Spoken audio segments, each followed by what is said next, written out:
Iran में सेना घुसाने की तैयारी करते ट्रंप को महाझटका। अमेरिकी फौज में हड़कंप मच गया है। इस्तीफे का दौर क्यों शुरू हो गया?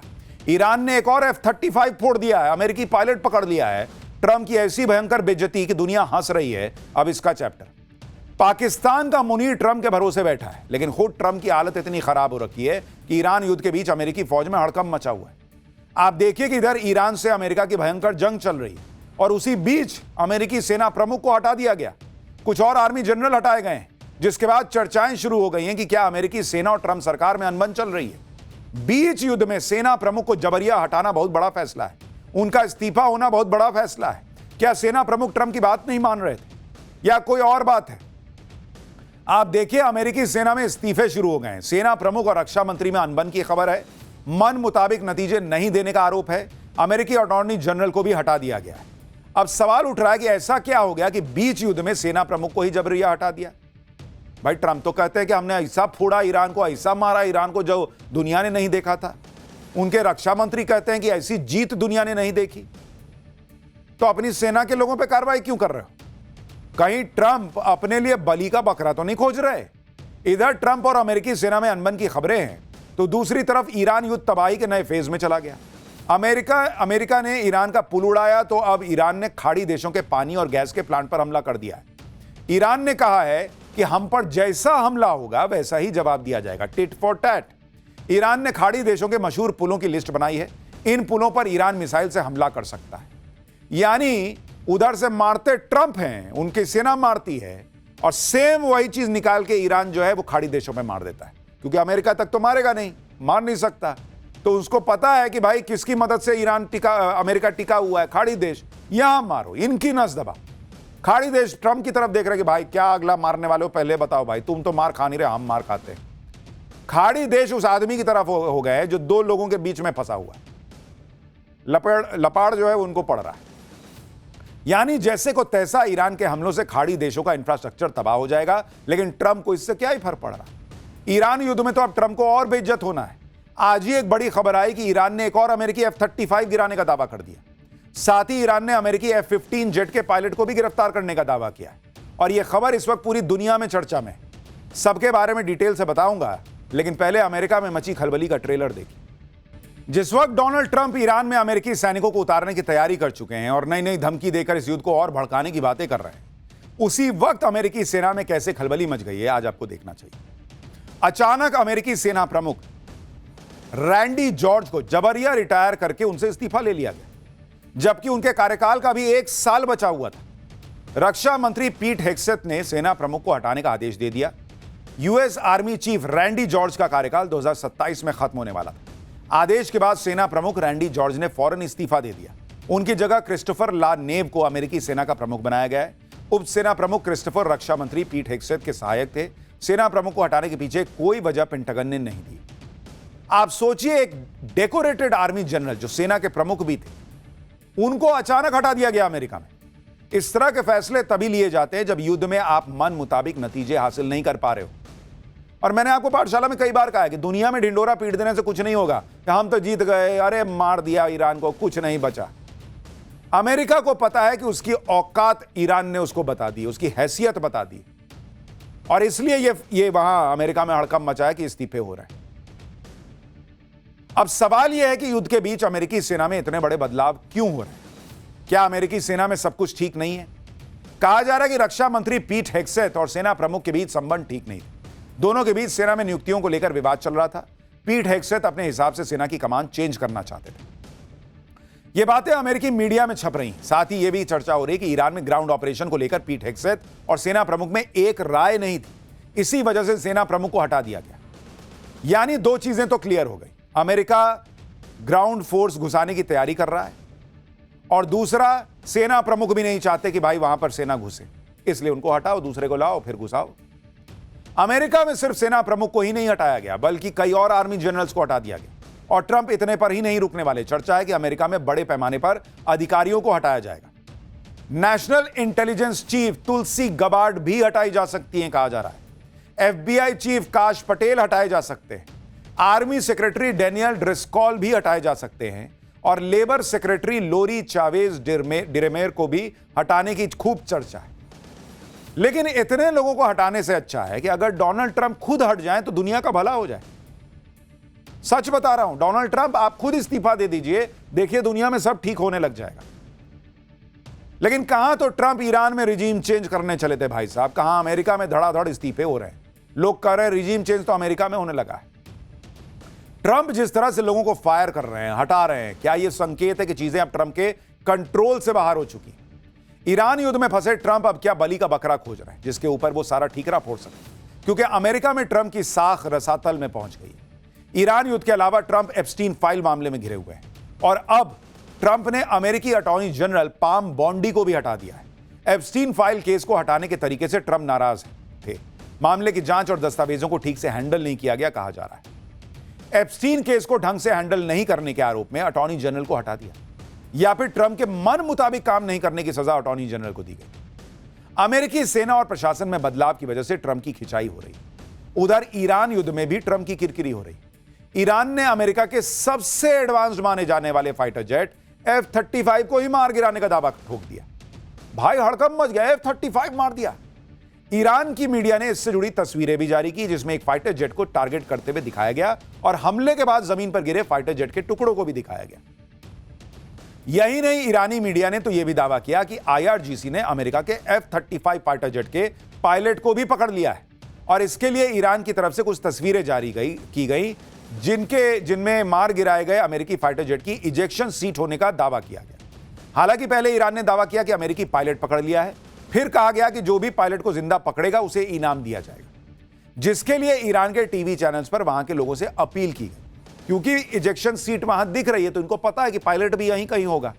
इसका मतलब पायलट इनकी पकड़ में नहीं आया, कह रहे हैं कि पकड़ो तो इनाम देंगे, लेकिन इनको पता है कि पायलट है तो ईरान में।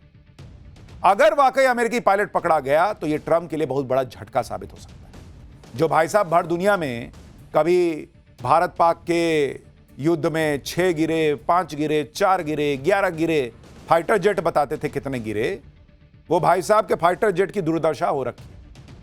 पायलट उनका वहां ईरान में फंसा हुआ है। ईरान में अमेरिकी जेट का गिराया जाना और उसके पायलट का ईरान में होना, यह इस वक्त दुनिया की सबसे बड़ी खबर है और इसी पर लोग बात कर रहे हैं, क्योंकि अब अमेरिकी सेना ने ईरान में घुसकर फाइटर जेट के पायलट को बचाने के लिए रेस्क्यू ऑपरेशन शुरू कर दिया है। अमेरिकी सेना के ब्लैक हॉक हेलीकॉप्टर और हर्क्यूलिस C-130 प्लेन ईरान की सीमा में उड़ान भरते नजर आए। अमेरिकी सेना के अधिकारियों ने भी इस बात की पुष्टि की है कि ईरान ने अपने एयर स्पेस में उसका एक फाइटर जेट मार गिराया है और फाइटर जेट के क्रू को वापस लाने के लिए सर्च एंड रेस्क्यू ऑपरेशन जारी है। हालांकि अमेरिका को यह भी डर है कि ईरान रेस्क्यू ऑपरेशन में लगे उसके हेलीकॉप्टर और दूसरे प्लेन को निशाना बना सकता है। ईरान की सेना इससे पहले भी अमेरिका का एक F-35 फाइटर जेट गिराने का दावा कर चुकी है। उस वक्त अमेरिका ने बिना देर लगाए ईरान के दावों को खारिज कर दिया था, लेकिन इस बार F-35 क्रैश होने पर जिस तरह हड़कंप मचा है वो बता रहा है कि अमेरिका के लिए कितना बड़ा झटका है, क्योंकि F-35 को अमेरिका का सबसे आधुनिक और शक्तिशाली विमान बताया जाता था। खूब अमेरिका ढिंडोरा पीटता था कि F-35 है मेरे पास। ईरान ने फोड़ दिया, जमीन पे गिरा हुआ है। यह अमेरिका की 5वीं पीढ़ी के स्टील्थ फाइटर जेट के वर्चस्व के लिए बड़ा झटका है। हालांकि अमेरिका से अभी इस बात की पुष्टि नहीं हुई है कि विमान F-35 ही है या F-15 है या कोई और, लेकिन फाइटर जेट गिरा है यह तो कहा जा रहा है। अमेरिका मान रहा है कि उसका फाइटर जेट ईरान में गिरा है और फाइटर जेट के पायलट और क्रू वहां है या नहीं पता। वहीं ईरान अमेरिकी फाइटर जेट मार गिराने के बाद ट्रंप को और चिढ़ा रहा है, उनके जख्मों पर नमक रगड़ रहा है। ईरान ने एक एनिमेटेड वीडियो जारी कर दी जिसमें अमेरिकी फाइटर पायलट भाग रहा है और ईरान के लोग उसका पीछा कर रहे हैं। देखिए कैसे मजाक बना रहा है ईरान।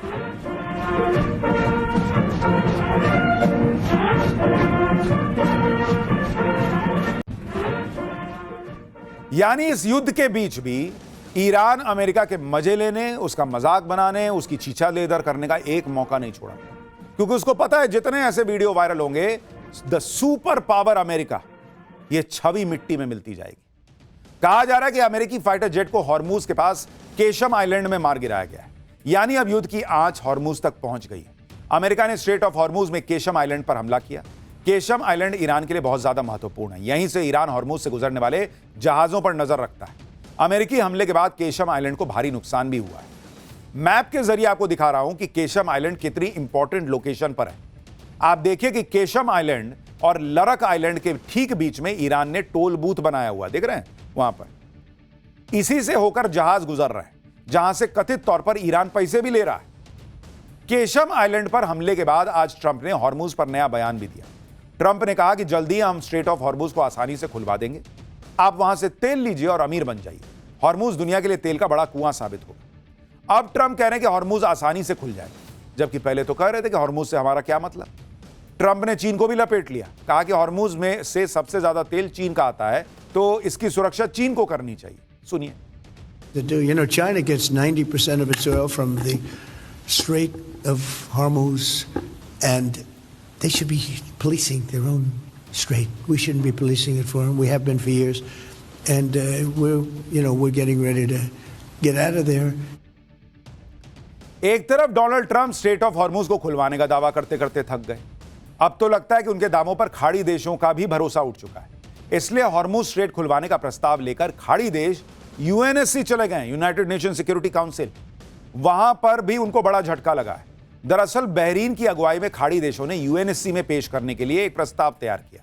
इस प्रस्ताव में स्ट्रेट ऑफ हॉर्मुज को खुलवाने के लिए जॉइंट मिलिट्री एक्शन को मंजूरी देने की मांग रखी गई, लेकिन प्रस्ताव पर वोटिंग से पहले ही रूस, चीन और फ्रांस ने सैन्य कार्रवाई वाले पॉइंट पर सवाल उठा दिया और वोटिंग होने पर वीटो लगाने की बात कह दी। खबर है कि इसके बाद प्रस्ताव के फाइनल ड्राफ्ट से सैन्य कार्रवाई का जिक्र हटा दिया गया, जिस पर कल यूएनएससी में वोटिंग हो सकती है।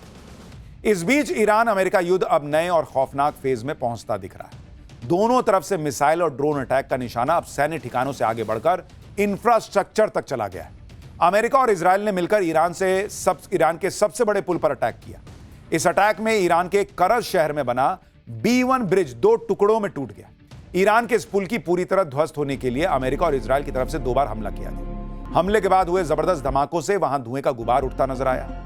इस पुल को इसी साल शुरू किया गया था और इसे खाड़ी देशों का सबसे ऊंचा पुल माना जाता है। 136 मीटर ऊंचा यह पुल करीब 1 किलोमीटर लंबा है, जिसे ईरान के सबसे बेहतरीन मॉडर्न इंफ्रास्ट्रक्चर प्रोजेक्ट्स में से एक माना जाता है। इस पुल को बनाने में करीब 3800 करोड़ रुपए खर्च हुए थे। इसे ईरान की राजधानी तेहरान और करज के बीच भीड़ कम करने और देश के उत्तरी इलाकों से कनेक्टिविटी बेहतर बनाने के लिए बनाया गया था। अमेरिका के हमले के बाद ईरान का यह पुल कैसे बीच से टूट चुका है, आप तस्वीरें देखिए। ट्रंप ने अपने सोशल मीडिया अकाउंट पर ईरान का पुल गिराए जाने का वीडियो भी शेयर किया। इसके साथ ही ट्रंप ने ईरान को एक और भयंकर तबाही से बचने के लिए वार्निंग दे दी।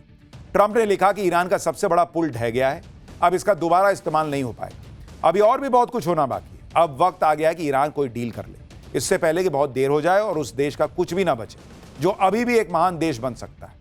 क्यों भाई, तुम तो कह रहे थे ईरान हमसे डील कर रहा है, मेरी बात चल रही है, मेरी डील हो रही है, अब कह रहे हैं कि डील कर लो नहीं तो कुछ नहीं बचेगा। एक और मैसेज में ट्रंप ने लिखा कि उनकी सेना, जो अब तक दुनिया की सबसे बड़ी और सबसे ताकतवर सेना है, उसने ईरान में जो कुछ बचा है उसे खत्म करना अभी शुरू नहीं किया है। अब पुल निशाना बनेंगे, फिर इलेक्ट्रिक पावर प्लांट बनेंगे, फिर ईरान की नई सरकार की लीडरशिप जानती है क्या करना और करना ही है, वो बहुत ही जल्द है करना होगा। ट्रंप युद्ध शुरू करने के बाद से हर दिन ईरान को एक धमकी दे देते हैं, लेकिन इस बार भी ट्रंप की धमकी का ईरान पर कोई असर होता नहीं दिख रहा। उल्टे अमेरिकी एयर स्ट्राइक में अपना सबसे बड़ा पुल गिराए जाने से ईरान और भड़क गया।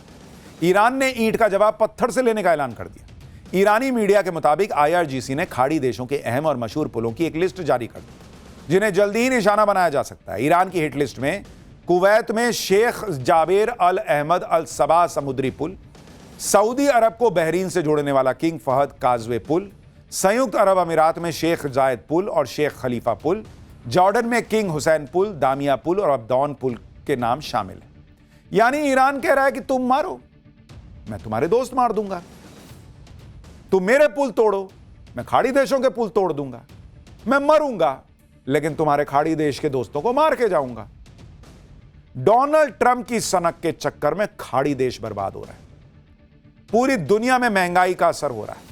यह आदमी की सनक ही खत्म नहीं होती बॉस, रोज उठ के नया नाटक, रोज उठ के नया नाटक। एक तरफ ईरान की सेना ने खाड़ी देशों के बड़े और अहम पुलों की हिटलिस्ट जारी की, वहीं ईरान के विदेश मंत्री अरागची ने भी दो टूक कह दिया कि ईरान किसी हाल में सरेंडर नहीं करेगा। उन्होंने पुल पर हुए हमले को अमेरिका के नैतिक पतन की शुरुआत बताते हुए ट्वीट किया कि अधूरे ब्रिज समेत दूसरे सिविलियन स्ट्रक्चर्स पर हमले ईरान को सरेंडर के लिए मजबूर नहीं कर पाएंगे। यह सिर्फ दुश्मन की हार उसके नैतिक पतन को दिखाता है। हर पुल और इमारत को और मजबूती से बना लिया जाएगा, जिसकी भरपाई कभी नहीं हो पाएगी। वो अमेरिकी साख को हुआ नुकसान है। यानी ईरान कह रहा कि हम तो पुल बना लेंगे, हम बिल्डिंग बना लेंगे, लेकिन तुम्हारी जो इज्जत की धज्जियां उड़ा दी अमेरिका की, वो कैसे रिपेयर करोगे? तुम्हारे जो इज्जत के तार तार कर दिए, उसको क्या सिलोगे बैठ के डोनाल्ड ट्रंप? अमेरिकी सुपर पावर स्टेटस को ईरान ने ऐसा डेंट दिया है बॉस, जिससे अमेरिका शायद ही कभी रिकवर कर पाए। ट्रंप बड़ी बड़ी बातें कर रहे हैं, ईरान ट्रंप की धमकी का जवाब मिसाइलों से दे रहा है। आप देखिए कि इजराइल के पेटा टिकवा शहर पर ईरान ने बैलिस्टिक मिसाइल से हमला कर दिया। ईरान की मिसाइल भयंकर तेजी से गिरी, जोरदार धमाका हुआ और सब कुछ हिल गया। ईरान ने इजराइल पर मिसाइल से हमला किया, जिसे रोकने के लिए इजराइल के 12 इंटरसेप्टर लॉन्च हुए, लेकिन इजरायली इंटरसेप्टर ईरान की मिसाइल नहीं रोक पाए और ईरान की मिसाइल जोरदार धमाके के साथ नीचे गिर गई। ईरान क्लस्टर मिसाइल से भी इजराइल पर हमला कर रहा है। इसमें टारगेट पर पहुंचने से पहले मिसाइल से दर्जनों एक्सप्लोजिव अलग अलग निकलते हैं और टारगेट को तबाह कर देते हैं। ईरान ने इजराइल के हाइफा शहर पर भी जोरदार हमला किया। ईरान की मिसाइलों के हमले से हाइफा सिटी में भयंकर तबाही मची है। गाड़ियों में आग लग गई है, जगह जगह धुएं का गुबार दिख रहा है। ईरान की सेना ने हाइफा को टारगेट करते हुए मिसाइल लॉन्च करने के वीडियो जारी किए। ईरान धड़ाधड़ हमले कर रहा है, मिसाइल ड्रोन दाग रहा है, जबकि ट्रंप के मुताबिक तो ईरान की मिलिट्री पावर खत्म हो चुकी थी, तो वो कहां से मार रहा है? ईरान की मिलिट्री पावर को लेकर ट्रंप ने मनमर्जी के दावे किए जो सच नहीं निकले। अब अमेरिकी मीडिया हाउस इसकी सच्चाई बता रहे हैं। CNN की रिपोर्ट के मुताबिक अमेरिकी एजेंसीज का मानना है कि अभी भी ईरान के आधे मिसाइल लॉन्चर सुरक्षित हैं। ईरान के पास हजारों ड्रोन हैं, जिनमें से 50% अभी भी इस्तेमाल के लिए तैयार हैं, जबकि पीट हेग्सेथ ने कहा था कि ईरान के मिसाइल और ड्रोन लगभग 90% कम हो गए। यानी ट्रंप और अमेरिका के रक्षा मंत्री अपनी पब्लिक को जीत का चूरन चटा रहे हैं। कुछ हुआ नहीं बॉस, ये कुछ नहीं जीते हैं। ये लोग बड़ा चढ़ा के डींगे मार रहे हैं, जिससे पब्लिक में ये इमेज बनी रहे कि अमेरिका कुछ कर रहा है और ईरान की सारी क्षमता को खत्म कर दिया है। लेकिन ट्रंप की दिक्कत यह है कि हर दिन युद्ध में उनके दावे ध्वस्त हो जाते हैं, क्योंकि पूरी दुनिया देख रही है कि ईरान कैसे मिसाइलें मार रहा है। ईरान ने खाड़ी देशों में अमेरिकी ठिकानों पर जोरदार हमला किया। बहरीन, यूएई, कुवैत और सऊदी अरब में अमेरिकी बेस पर ईरान ने निशाना साधा। हालांकि अमेरिका और इजराइल ने भी ईरान में जमकर तबाही मचाई। तेहरान में इतना जोरदार धमाका हुआ कि कई इमारतें ध्वस्त हो गईं। ऐसा लग रहा है जैसे प्रलय आ गई है। ईरान पर हमले के लिए अमेरिका अपने वॉरशिप USS बल्कली का भी इस्तेमाल कर रहा है। अमेरिकी वॉरशिप से एक के बाद एक मिसाइलें ईरान पर कैसे दागी जा रही हैं। यानी इजराइल भी ईरान को फोड़ रहा है, अमेरिका भी ईरान को मार रहा है। लेकिन वो जो कर रहे हैं मिलकर कर रहे हैं, और वो तो एक्सपेक्टेड था कि आप करोगे। ईरान जो कर रहा है वो अनएक्सपेक्टेड है, और इसीलिए डोनाल्ड ट्रंप और अमेरिका हिल गए। और भगवान के लिए डोनाल्ड ट्रंप को कुछ सद्बुद्धि आए, और अगर वो इस युद्ध को रोक दें, कुछ बातचीत कर लें, स्ट्रेट ऑफ हॉर्मुज खुल जाए, तो शायद दुनिया का कुछ भला हो जाए। खैर, उधर ईरान और अमेरिका भिड़े पड़े।